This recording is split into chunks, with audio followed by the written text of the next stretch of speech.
बारीक नजर ठेवणारा तुमचा हक्काचा लोकल न्यूज प्लॅटफॉर्म ठाणे दर्पण, ठाण्याचं खरं प्रतिबिंब। ठाणे महानगरपालिकेच्या वतीने 5 डिसेंबर ते 7 डिसेंबर 2025 या दरम्यान 30वा संगीत भूषण पंडित राम मराठे स्मृती समारोह रंगणार आहे। सायंकाळी 7 वाजता महोत्सवाची सुरुवात होणार असून रसिकांना शास्त्रीय गायनाबरोबरच कथ्थक नृत्य, संगीत नाटकाची मेजवानी मिळणार आहे। राम गणेश गडकरी रंगायतन येथे हा महोत्सव सुरू राहणार असून हा कार्यक्रम विनामूल्य असलेल्या या कार्यक्रमाचा आस्वाद रसिकांनी घ्यावा असे आवाहन महापालिकेचे अतिरिक्त आयुक्त संदीप माळवी यांनी पत्रकार परिषदेत केले। महापालिकेच्या कैलासवासी अरविंद पेंडसे सभागृहात झालेल्या पत्रकार परिषदेत उपायुक्त संदीप माळवी, उपायुक्त रमेश बिरारी, पंडित मुकुंद मराठे, पंडित मुकुंद देव, पंडित विवेक सोनार, तबलावादक रवी नवले आदी यावेळी उपस्थित होते। शुक्रवारी 5 डिसेंबर रोजी सायंकाळी 7 वाजता महोत्सवाचे उद्घाटन होणार असून आपल्या अनेक दशकांच्या समृद्ध गायन प्रवासाने महाराष्ट्राच्या संगीत परंपरेला अमूल्य योगदान देणाऱ्या व आपल्या आवाजातील माधुर्य, श्रुती साधना, स्पष्ट उच्चार व भावपूर्ण अभिव्यक्तीमुळे आपण महाराष्ट्राची एक मानबिंदू कलावंत म्हणून ओळख निर्माण करणाऱ्या आशा खाडेलकर यांना संगीत भूषण पंडित राम मराठे पुरस्काराने सन्मानित करण्यात येणार आहे। 51,000 रुपये रोख सन्मान चिन्ह असे या पुरस्काराचे स्वरूप आहे। कथ्थक या अभिजात भारतीय नृत्य प्रकाराच्या युवा साधक म्हणून संगीताची साधना करणाऱ्या निधी प्रभू यांना पंडित राम मराठे युवा पुरस्कार प्रदान करण्यात येणार आहे। 25,000 रोख व सन्मान चिन्ह असे या पुरस्काराचे स्वरूप असणार आहे। हा पुरस्कार वितरण सोहळा रात्री 8 वाजता होणार आहे। माजी विद्यार्थ्यांचा स्नेह मेळावा म्हणजे जुने मित्र मैत्रिणींना भेटण्याचा आनंद तर असतोच, पण त्यासह जुन्या आठवणींना उजाळा देण्याचा क्षण असतो। विशेष म्हणजे हा स्नेह मेळावा शाळा किंवा महाविद्यालयात आयोजित केला तर काही वेगळंच असतं। अशाच प्रकारे ठाण्यातील एका जुन्या आणि प्रसिद्ध अशा शिक्षण मंडळाने त्यांच्या 90व्या वर्षपूर्तीनिमित्त खास माजी विद्यार्थ्यांसाठी स्नेह मेळाव्याचे आयोजन केले। या स्नेह मेळाव्याला जास्तीत जास्त माजी तसे आजी विद्यार्थ्यांनी तसेच त्यांच्या नातेवाईकांनी उपस्थिती लावावी असे आवाहन शिक्षण मंडळातर्फे करण्यात आले। ठाण्याच्या विद्याप्रसारक मंडळ ही संस्था गेली अनेक वर्षे शैक्षणिक क्षेत्रात कार्यरत आहे। या संस्थेला नुकतीच 90 वर्ष पूर्ण झाली। या 90 वर्षाच्या प्रदीर्घ शैक्षणिक वाटचालीत विद्याप्रसारक मंडळाने ठाणे शहर आणि आसपासच्या अनेक शहरातील विद्यार्थी नागरिकांच्या अनेक पिढ्या घडवल्यात। शिक्षणाबरोबरच सामाजिक सांस्कृतिक क्षेत्रातील विद्याप्रसारक मंडळाचे योगदान सर्वांनाच परिचित आहे। आजपर्यंत मंडळाच्या विविध शैक्षणिक संस्थांमधून 2 लाखाहून अधिक विद्यार्थी शिक्षण घेऊन बाहेर पडले। हे शैक्षणिक मंडळ आज ठाण्यातील एक अग्रणी शैक्षणिक संस्था आहे।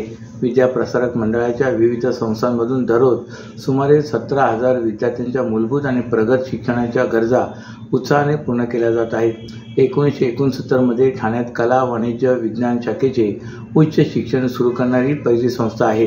विद्याप्रसारक मंडळाच्या 90व्या वर्षाच्या यशस्वी प्रवासाच्या निमित्ताने खास माजी विद्यार्थ्यांसाठी स्नेह मेळाव्याचे आयोजन केले।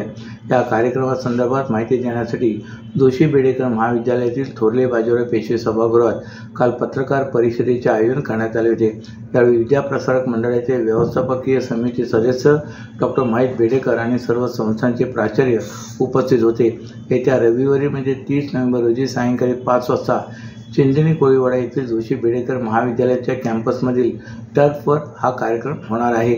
यावेळी प्रसिद्ध शास्त्रीय गायक पंडित ओमकार दादरकर आणि प्रसिद्ध बासरीवादक पंडित राकेश चौरसिया यांचा यावेळी संगीतमय कार्यक्रम होणार आहे। ठाणे महानगरपालिका परिक्षेत्रातील सर्वसामान्य नागरिकांसाठी ठाणे महापालिकेने आता मोफत दंत चिकित्सा केंद्र सुरू केले।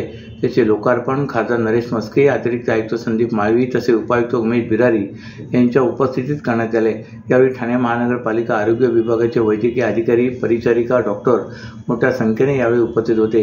ठाणे शहरात असंख्य नागरिक दाताच्या विविध आजाराने त्रस्त असतात। अशातच खासगी रुग्णालयामध्ये किंवा खासगी डॉक्टरांकडे दंतचिकित्साही महागडी पडते। त्यामुळे सर्वसामान्य नागरिकांना ती खर्चाची बाब परवडत नसल्याकारणाने छत्रपती शिवाजी महाराज रुग्णालयात दाताच्या विविध आजारांसाठी रुग्णांना जावे लागते। अशा या सर्वसामान्य नागरिकांसाठी ठाणे महापालिकेने ठाण्याच्या टेंबीनाका येथील वाडिया रुग्णालयात दंतचिकित्सा केंद्र सुरू केले। त्या केंद्राच्या माध्यमातून सर्वसामान्य नागरिकांना मोफत सुविधा या केंद्राच्या माध्यमातून देण्यात येणार आहे। तसेच मध्यंतरीतच लोकार्पण झालेल्या 2 रुग्णवाहिका ठाणे शहरातील विविध प्रभागात जाऊन नागरिकांच्या आरोग्य सेवेसाठी उपलब्ध असणार आहेत. यामध्ये सर्वसाधारण आजारांवर उपचार करण्यात येणार आहेत, अशी माहिती खासदार नरेश म्हस्के यांनी माध्यमांशी बोलताना दिली. सर्व नागरिकांना आवाहन करण्यात येत आहे की सध्या डासांमार्फत पसरणाऱ्या डेंग्यू या आजाराचा प्रसार रोखण्यासाठी प्रत्येकाने पुढील प्रमाणे कार्यवाही करावी. डेंग्यू आजार एडिस इजिप्ती हा डास चावल्याने होतो. या डासांची पैदास साचलेल्या किंवा साचवलेल्या स्वच्छ पाण्यामध्ये होते.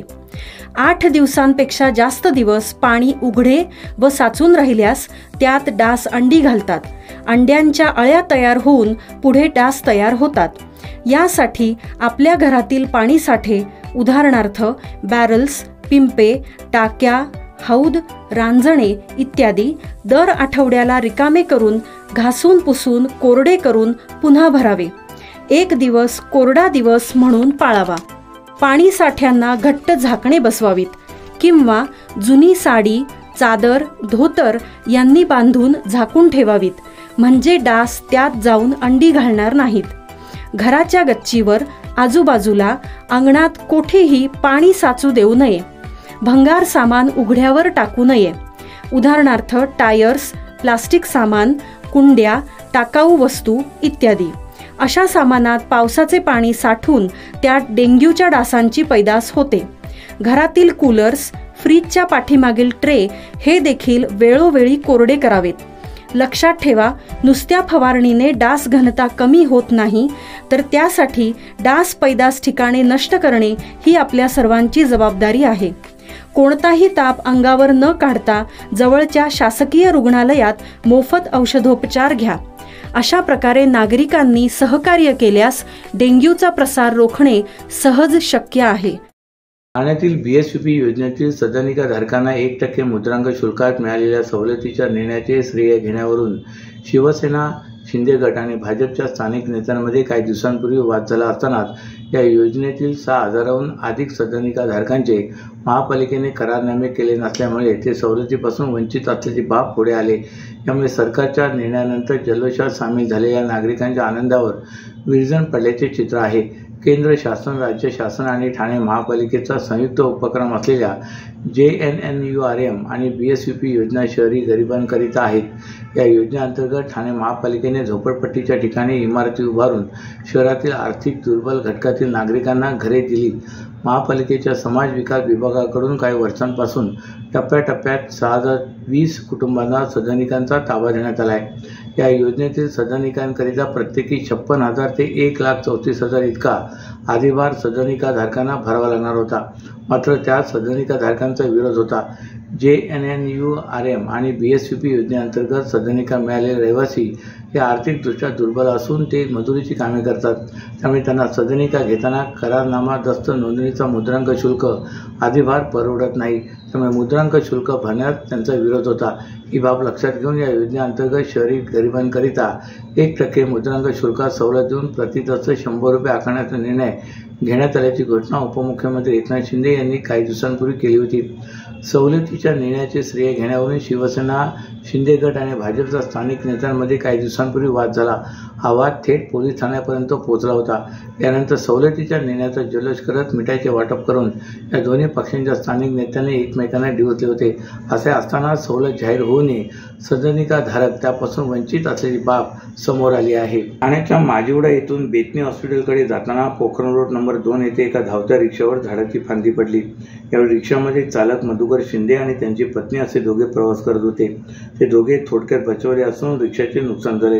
ही घटना काल सकाळी 8:30 ते 8:45 वाजण्याच्या सुमारास घडली. पोखरण रोड नंबर 2 येथे रिक्षावर झाडाची फांदी पडल्याची माहिती मिळताच घटनास्थळी ठाणे महापालिका अग्निशमन दलाच्या जवानांनी आणि आपत्ती व्यवस्थापन कक्षाच्या कर्मचाऱ्यांनी धाव घेतली.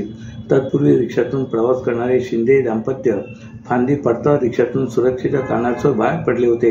त्या दोघांना कोणतीही दुखापत झालेली नाही, तर घटनास्थळी पडलेली झाडाची फांदी कापून बाजूला करण्यात आली असून झाडाची फांदी पडल्यामुळे रिक्षाच्या पुढील भागाचे व छताचे नुकसान झाले आहे, अशी माहिती महापालिका आपत्ती व्यवस्थापन कक्षाने दिली. अशाच नव्या आणि ताज्या बातम्यांसाठी ठाणे दर्पणच्या पेजला लाईक करा आणि फॉलो करायला विसरू नका.